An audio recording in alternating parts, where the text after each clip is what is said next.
انہو من سلیمان وانہو بسم اللہ الرحمن الرحیم اللہ تعالی علیہ واتونی مسلمین. دو لفظ لکھے.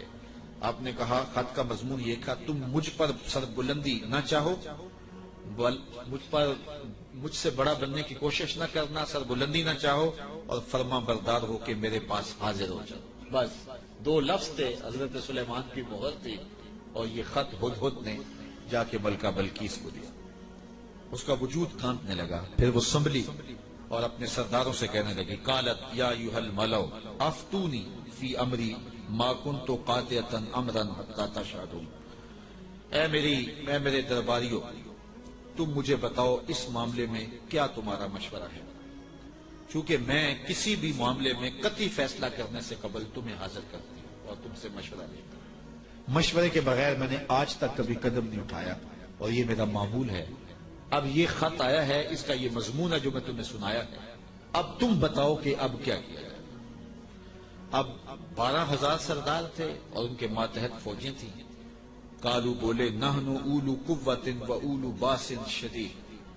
کہنے لگے کہ ہم طاقتور ہیں، سخت جنگجو ہیں اور ہم لڑنے کے لیے تیار ہیں.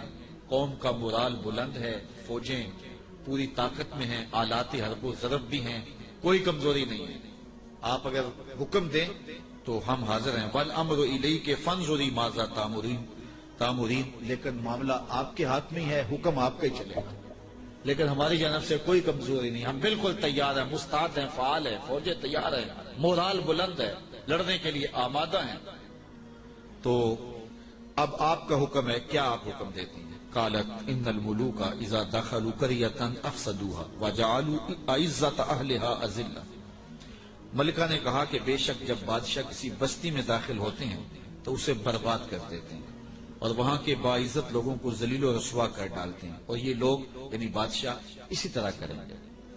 تو اگر تم مجھے موقع دو، اور میرا مشورہ یہ ہے کہ میں وانی مرسلۃ الیہم بہدیہ، میں پہلے ان کی طرف کوئی ہدیہ بھیجتی ہوں.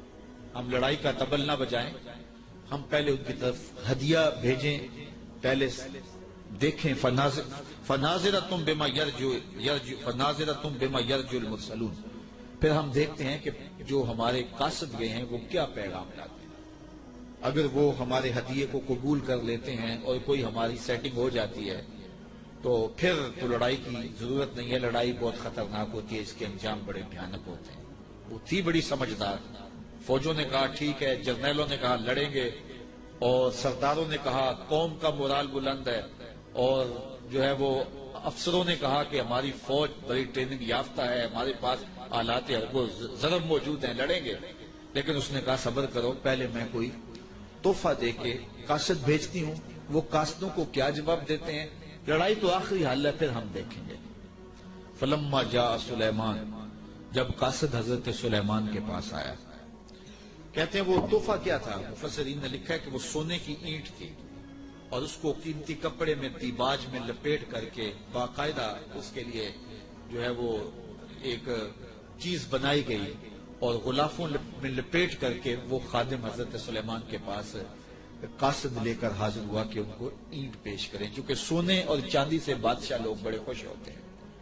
حضرت سلیمان کو جب پتا چلا کہ ان کے قاصد آ رہے ہیں اور اللہ کے نبی نے نور نبوت سے دیکھا بھی وہ کیا لا رہے ہیں، تو جنوں کو کہا حاضر ہو جاؤ. حاضر ہو گئے.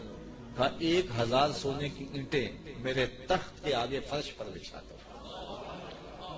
تو جب اینٹیں بچھی ہوئی انہوں نے دیکھی تو وہ جو تحفہ لے کے آئے تھے سنبھال کے ایک اینٹ، انہوں نے دیکھا کہ وہ اینٹیں تو قدموں میں پڑی ہوئی.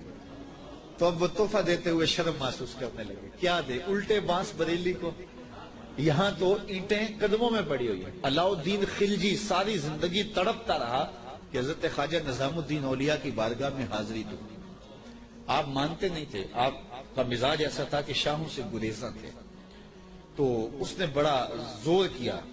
خیر جب اس نے یہ ارادہ کر دیا کہ میں حاضر ہونا ہے تو آپ نے علاؤ الدین کو لکھا کہ فقیر کی خانقاہ کے 2 دروازے ہیں، اگر تو ایک سے آیا تو میں دوسرے سے باہر نکل جاؤں، اور اگر تو نے زیادہ تنگ کیا تو تیرا شہر چھوڑ جاؤں گا. خیر بادشاہ نے ایک دن جو ہے وہ بغیر بتائے خانقاہ میں حاضری دی شیخ کو پتا چلا تو انہوں نے دروازے پر پہرے دار کھڑے کر دیے کہ بادشاہ کو اندر نہیں آنے دینا۔ بادشاہ نے ان کے تیور پڑے فقیروں کے